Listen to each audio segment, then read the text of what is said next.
నమస్తే, welcome to think Andhra. నేను మీ మాణిక్.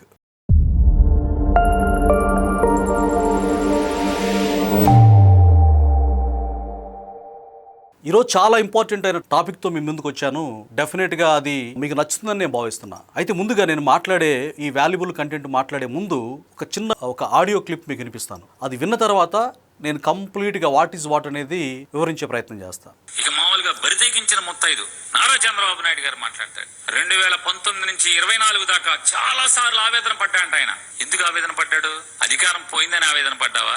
నీకన్నా చిన్నోడు 4 పదుల కుర్రాడు రాజకీయాల్లో మీకు కుక్క చావు చూపించాడనా? దేనికైనా అడుగుతున్నాను. చూసారా, చంద్రబాబు నాయుడు గారిని, ప్రస్తుత ముఖ్యమంత్రి గారిని బరితెగించిన ముత్తైదు అన్నాడు. చూడండి, అసలు ఆ లాంగ్వేజ్ చూడండి. రాజకీయ విమర్శ ఇది కాదు. తర్వాత నీకు ముచ్చెమటలు పట్టించాడా అంటే జగన్మోహన్ రెడ్డి చంద్రబాబు నాయుడు గారిని నరకం చూపించాడు అనే విషయం చెప్తున్నాడు. అవును, చూపించాడు. అక్రమ కేసులు పెట్టి అన్యాయంగా తండ్రి వయసు ఉన్నటువంటి వ్యక్తిని చాలా నీచంగా సభ్య సమాజం తలదించుకొని థూ అని అన్నప్పటికి కూడా ఆయన సిగ్గు లేకుండా 41 year నోటీస్ కూడా ఇవ్వకుండా సుదీర్ఘకాలం ముఖ్యమంత్రిగా పనిచేసినటువంటి రాజకీయ నాయకుడిని అక్రమ అరెస్ట్ చేశాడు, హింసలు పెట్టాడు. కానీ ఆ రివెంజ్ చంద్రబాబు నాయుడు గారు తీర్చుకున్నారా? జగన్మోహన్ రెడ్డిని ఆయన వచ్చి రాగానే 2024 ఎన్నికల్లో గెలవగానే జైలు వేసి బొక్కలు వేసి మక్కలెర కొట్టాడా? లేకపోతే నువ్వు ఇలా మాట్లాడుతున్నావే బరితెగించి నిన్ను సిఐడి పోలీసులు ఎత్తకెళ్ళి కొల్లబొడిచారా? రఘురామకృష్ణరాజుని ఎలా కొట్టారు? అయితే ఇంత బరితెగించి మాట్లాడుతున్నటువంటి ఈ వ్యక్తి ఏం చెప్పాలనుకుంటున్నాడు? ఇలాంటి మురుగు కాలవలు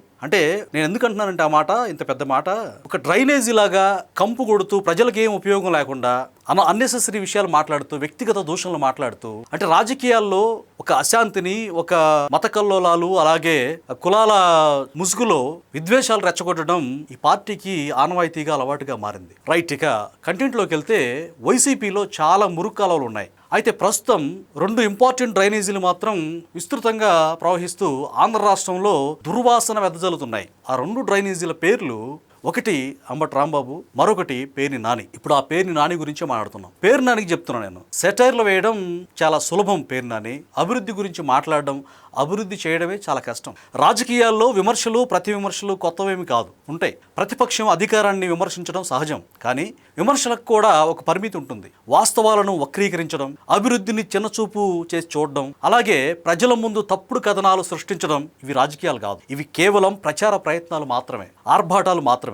ఇటీవల మాజీ మంత్రి పేర్ని నాని జగన్ ఆదేశాలతో తరచూ చంద్రబాబు నాయుడు గారిపై సెటైర్లు వేస్తూ వ్యక్తిగతంగా దూషిస్తూ బాగా వార్తల్లో నిలుస్తూ ఉన్నారు. తాజాగా రీసెంట్ కూడా ఒక వ్యక్తి అంబటి రాంబాబు, ఇందాక చెప్పాను కదా, ఆయన కూడా తిట్లు పురాణం అందుకొని మితిమీరిన స్థాయిలో చంద్రబాబు నాయుడు గారిని వ్యక్తిగత దూషణలు చేస్తూ ఆయన తల్లి గారిని కూడా బరితెగించి తిట్టారు. ఫలితంగా జైలుకి వెళ్ళారు. ఆయన మారారా? తగ్గేదే లేదని చెప్పి ఇష్టానుసారంగా రెచ్చిపోయాడు. పరివర్తన రాలేదు. వెంటనే జగన్మోహన్ రెడ్డి ఈ ఇద్దరినే మాట్లాడిస్తున్నాడు, గుర్తుపెట్టుకోవాలి. ఎందుకంటే కులాలను రెచ్చగొడతాడని చెప్పుకున్నాం కదా.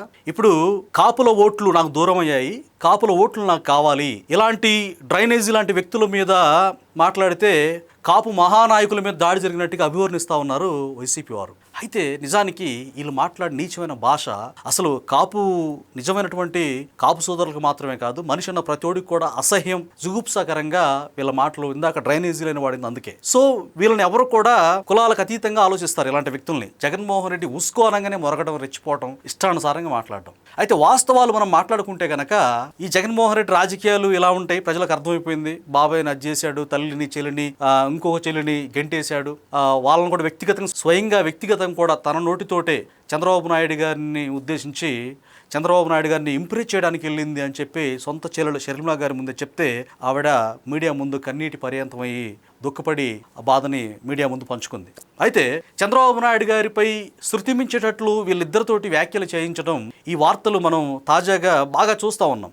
అయితే సభలు, సమావేశాలు, సోషల్ మీడియా, ఏ వేదికైనా సరే టార్గెట్ ఒక్కరే, అది చంద్రబాబు నాయుడు గారు, తర్వాత ఆయన కుమారుడు లోకేష్ గారు. కానీ ఇక్కడ ప్రజల తరఫున అడుగుతున్న ప్రశ్న ఏంటంటే, బూతులు తిట్టడం, అనైతిక సెటైర్లు వేయడం సులభం, కానీ రాష్ట్రాన్ని అభివృద్ధి చేయడం నిజానికి అసలు ఎవరు చేశారు, ఎవరికి సాధ్యమైంది అనేది ప్రజలందరూ తెలుసు. నేను కొత్తగా చెప్పాల్సిన అవసరం లేదు. చంద్రబాబు నాయుడు గారి రాజకీయ అనుభవం 4 దశాబ్దాలకు పైగా ఉంది. ఆయనను విమర్శించే వాళ్ళు చాలామంది ఉన్నారు, కానీ ఆయన చేసిన అభివృద్ధిని తిరస్కరించే వాళ్ళు మాత్రం చాలా తక్కువ లేరు.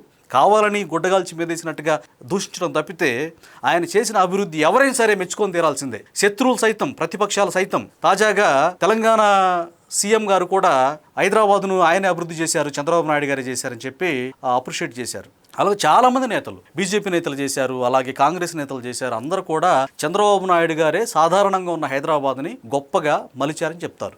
అయితే ఆ విషయంలోకి వస్తా. ఎందుకంటే అభివృద్ధి అనేది మాటల్లో కాదు, చేతల్లో చూపించారు సిబిఎన్ గారు, అంటే చంద్రబాబు నాయుడు గారు. ఇది ఇప్పుడు మన కళ్ళ ముందు కనిపిస్తుంది. హైదరాబాద్ గురించి మనం మాట్లాడుకుంటే కనుక, ఒకప్పుడు సాధారణ నగరంగా ఉన్నటువంటి హైదరాబాద్ని అంతర్జాతీయ స్థాయికి తీసుకెళ్లిన నాయకుడు ఎవరు? చంద్రబాబు నాయుడు గారు కాదా? Cyberabad, hi-tech city, IT hub, ఇవి కేవలం పేర్లు కాదు, ఇవి ఒక ముందు చూపునటువంటి విజనరీ నాయకుడు ఆలోచనలకు నిదర్శనం. మైక్రోసాఫ్ట్, గూగుల్, అమెజాన్ వంటి ప్రపంచ దిగ్గజ కంపెనీలు హైదరాబాద్కు రావడానికి కారణం ఎవరు? అందరూ తెలుసు, చంద్రబాబు నాయుడు గారు. ఆ సమయంలో వైఎస్ఆర్ లాంటి వాళ్ళు, అంటే దివంగత రాజశేఖర రెడ్డి గారు చాలా సింపుల్గా కామెంట్ చేస్తూ నవ్వుతూ ఆయన సెటరికల్ శైలిలో కంప్యూటర్లు ఏమైనా కూడి పెడతాయా అని చెప్పి చంద్రబాబు నాయుడు గారిని డిఫేమ్ చేస్తూ మాట్లాడి ఆయన మీద జోకులు వేశారు ఆయన. కానీ ఇప్పుడు అదే ఐటీ రంగం ఈరోజు లక్షలాది మంది ఉద్యోగాలు ఇస్తుంది. చాలామంది యువత ఈరోజు ఉద్యోగాలు చేసి చక్కగా లగ్జరీగా బతుకుతున్నారు. ఇప్పుడు ఆంధ్రప్రదేశ్ విషయానికి వస్తే, రాష్ట్ర విభజన తర్వాత ఏపీ తీవ్రంగా నష్టపోయింది. రాజధాని లేదు, వనరులు తక్కువ, ఆదాయం తగ్గింది. అలాంటి క్లిష్ట సమయంలో రాష్ట్ర బాధ్యతలు ఒక సీఎంగా ఆయన తీసుకున్న తర్వాత చంద్రబాబు నాయుడు గారు ఏం చేస్తున్నారో అందరూ చూస్తున్నారు. అమరావతి అనే రాజధానిని ప్రపంచ స్థాయి రాజధానిగా నిర్మించాలని ఆయన ఒక విజన్ పెట్టుకున్నారు, లక్ష్యంగా పెట్టుకున్నారు. రోడ్లు, మౌలిక సదుపాయాలు, పెట్టుబడులు ఇవన్నీ ఒక దిశగా తీసుకెళ్లే ప్రయత్నం చేస్తున్నారు. పోలవరం ప్రాజెక్టు గురించి మాట్లాడితే అది దశాబ్దాలుగా పెండింగ్లో ఉన్న ప్రాజెక్ట్. నిజానికి ఈ ప్రాజెక్టు పనులను వేగవంతంగా చేసిన నాయకుడు చంద్రబాబు నాయుడు గారు కాదా? ఆయన హయాంలో కాదా బాగా పరుగులు పెట్టింది? దాదాపుగా 70-75% దాటిన తర్వాత జగన్మోహన్ రెడ్డి గారు వచ్చాక అనామకులకి ఆ ఇరిగేషన్ శాఖ అప్పగించి అంబటి రాంబాబుకి, అంతకుముందు అనిల్ యాదవ్కి వీళ్ళకి ఇచ్చేసి సర్వనాశనం చేశారు వాళ్ళు. అయితే పెట్టుబడులు తీసుకురావడంలో కూడా ఆయన ప్రత్యేకమైనటువంటి గుర్తింపు పొందారు. మనం చూసాం, కియా మోటార్స్ వంటి అంతర్జాతీయ కంపెనీ ఏపీలో స్థాపించడానికి కారణం ఆయన చేసిన కృషి. ఎవరైనా దిమాక్కున్నోడు ఖచ్చితంగా ఆయన్ని అభిమానించాల్సిందే, ఆయన గొప్పతనాన్ని కొనియాడాల్సిందే. ఈరోజు ఆ కంపెనీ వేలాది మందికి ఉద్యోగాలు ఇస్తుంది. అదే సమయంలో ప్రజలు కూడా ఒక కంపారిజన్ చేసి చూస్తున్నారు.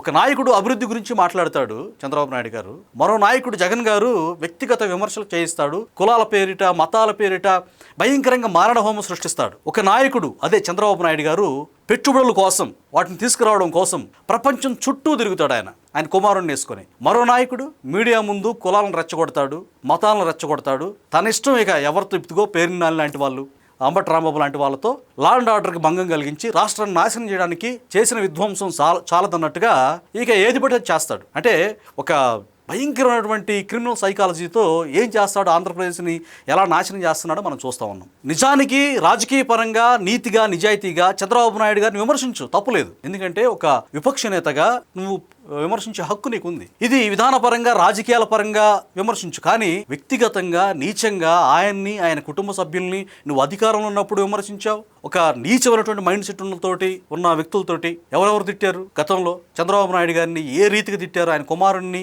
ఆ కుటుంబ సభ్యుల్ని, బోరుగడ్డ అనిల్ లాంటి వాళ్ళు, వర రవీందర్ రెడ్డి లాంటి వాళ్ళతో చాలేదా? ఇంకా అధికారం కోల్పోయిన తర్వాత కూడా నువ్వు కులాలు, మతాలు, ఏంటిది ఈ డ్రామా ఎంతకాలం అనేది ప్రజలు చర్చించుకుంటా ఉన్నారు. అంటే వ్యక్తిగతంగా తిట్టడం ఇది రాజకీయాల కరెక్టేనా? జగన్మోహన్ రెడ్డి గారు వచ్చిన తర్వాతనే ఈ సంస్కృతి స్టార్ట్ అయింది ఆంధ్రప్రదేశ్లో. ప్రజాస్వామ్యంలో ప్రతి ఒక్కరికి విమర్శించే హక్కు ఉంటుంది, కానీ విమర్శలు చేసే ముందు ఒక ప్రశ్నకు సమాధానం చెప్పాలి. రాష్ట్రానికి మీరు చేసిన అభివృద్ధి ఏంటి అని ప్రజలు అడుగుతున్నారు. నేను చిల్లర పథకాలు ఇచ్చానని మాత్రం చెప్పొద్దు. చిల్లర పథకాలు ఇచ్చాను, 25 రూపాయలు, 30 రూపాయలు పథకాలు ఇచ్చాను, బట్టలు నొక్కాను అని 75 పైసలు దోచుకొని 25 పైసలు నువ్వు ప్రజలకి ముష్టేసినట్టుగా వేసి అప్పులు పాలు చేసి రాష్ట్రాన్ని సర్వనాశనం చేయడం కాదు. మంత్రి పదవిలో ఉన్నప్పుడు మచిలీపట్నం పోర్టు ఎంతవరకు పూర్తయింది పేరునాని? నువ్వు మంత్రిగా ఎలగబెట్టావుగా, మాజీ మంత్రివి నువ్వు. ఎన్ని పరిశ్రమలు తీసుకొచ్చారు? ఎంతమంది యువతకు ఉద్యోగాలు మీరు కల్పించారు? ఇంకా నువ్వు వ్యక్తిగతంగా మాట్లాడుతున్నావు కదా, అసలు నువ్వు అధికార బాధ్యత గల మంత్రిగా ఉండి ప్రజల సొమ్ము బొక్కావే, ప్రజల రేషన్ బియ్యం అమ్ముకున్న దొంగ ఎవరు? ప్రభుత్వం మారాక, నిజం తెలిసాక రికవరీ డబ్బు కట్టినటువంటి నీచుడు ఎవరు? నానియే. గురువింద గింజ అంట, తన నలుపు ఎరగదంట. అలా ఉన్నాయి నీ విమర్శలు. రాష్ట్రాన్ని అన్ని విధాలా సర్వనాశనం చేసిన వైసీపీ నాయకులు ఈరోజు శుద్ధపూసలాగా మాట్లాడుతుంటే దెయ్యాలు వేదాలు వల్లించినట్టుంది. మరి మీ విధానాలు చూసి జనం నవ్వుకుంటున్నారు మామూలుగా, వీళ్ళేంటో వీళ్ళ విధానాలు ఏంటో అని. ప్రజలు ఇప్పుడు చాలా అవేర్నెస్ తోటి, మంచి అవగాహన తోటి, క్లియర్ విజన్తో వాళ్ళు ఉన్నారు ఎవరు ఏం చేశారనేది. సోషల్ మీడియా కాలంలో ప్రతి విషయం వాళ్ళకి తెలుస్తుంది క్షణాల్లో. ఎవరు పని చేస్తున్నారు, ఎవరు మతాల పేరిట కులాల పేరిట చిచ్చు పెడుతున్నారు, ఎవరు గొడవలు చేస్తున్నారు, ఎవరు కార్ల కింద తొక్కించుకెళ్తున్నారు జనాల్ని అని ప్రజలు చూస్తూ ఉన్నారు. కేవలం నోరుందని చెప్పేసి మాట్లాడితే సరిపోదు, ప్రజలు ప్రతి ఒక్కటి కూడా గమనిస్తూ ఉంటారు. చంద్రబాబు నాయుడు గారిపై విమర్శలు ఈరోజు కొత్తగా చేయట్లే. మీరు ఆయన 40 సంవత్సరాల పైనగా చూస్తూ ఉన్నాడు. ఆయన రాజకీయ జీవితంలో ఎన్నో సవాళ్ళు ఎదుర్కొన్నారు. కానీ ప్రతిసారి ఆయన తను మీలాగే విమర్శించడు, మీలాగా తన నాయకుల్ని తన కార్యకర్తలను రెచ్చగొట్టడు.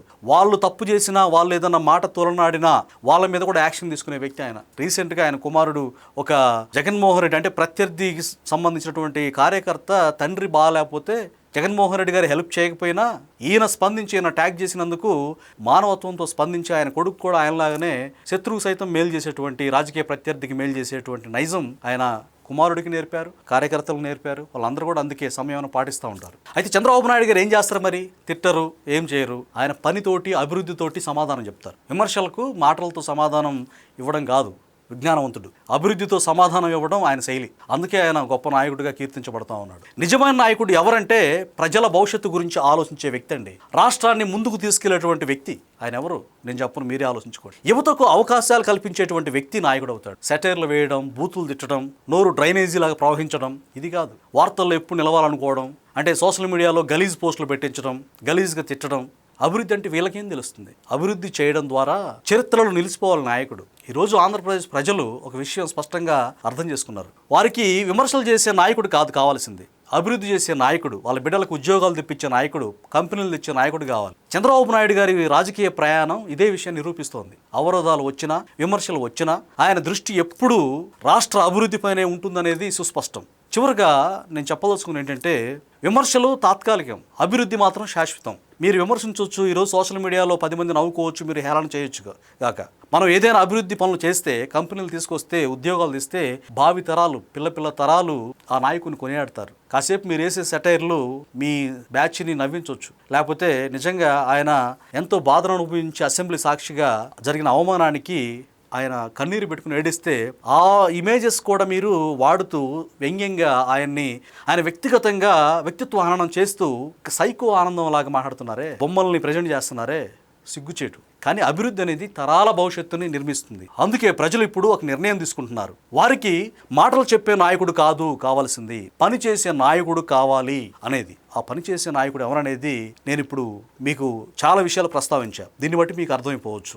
ఏది ఏమైనా విద్వేషాలు రెచ్చగొట్టి కులాలు మతాలు కాకుండా డ్రైనేజీ లాగా బూతులు ప్రవహిస్తూ భయంకరంగా 35 మంది తిట్టడం అంటే నిన్ను తిట్టలేరా పేరునని, అంటే వాళ్ళ కార్యకర్తలు కూడా ఒక్కసారిగా ఆయన ఆజ్ఞాపిస్తే భయంకరంగా నీకంటే ఎక్కువ తిడతారు. అంటే ఇప్పుడు నువ్వు 35 అన్నావు, పెద్ద 35 అన్నావు, ముండమూపి అనొచ్చు, తొరిపొల నాని అనొచ్చు, వాళ్ళు కూడా అంటారు. కానీ వాళ్ళు ఒప్పుకోరు అట్లా. కానీ ఏదేమైనా ఈ సెటైర్లు బూతులు మాటలు కాదు, కానీ చేసే అభివృద్ధి, డెవలప్మెంట్, భావితరాలకి ఒక విజన్తో ముందుకెళ్ళేటువంటి నాయకుడు రాష్ట్రానికి అవసరం అనేది ప్రజలు గుర్తించారు. అందుకే చంద్రబాబు నాయుడు గారిని భారీ స్థాయిలో మెజారిటీతో గెలిపించి ఒక మంచి పరిపాలన వాళ్ళు ఇప్పుడు చూస్తూ ఉన్నారు. సో ఏది ఏమైనా ఇలాంటి వ్యక్తుల్ని ప్రజలు యాక్సెప్ట్ చేయరు అనేది మనకు క్లియర్ కట్గా అర్థమవుతున్నటువంటి అంశం. ఇది ఈరోజు వీడియో. మరొక వీడియోతో మళ్ళీ మీ ముందుకు వస్తాను. అప్పటి వరకు సెలవు.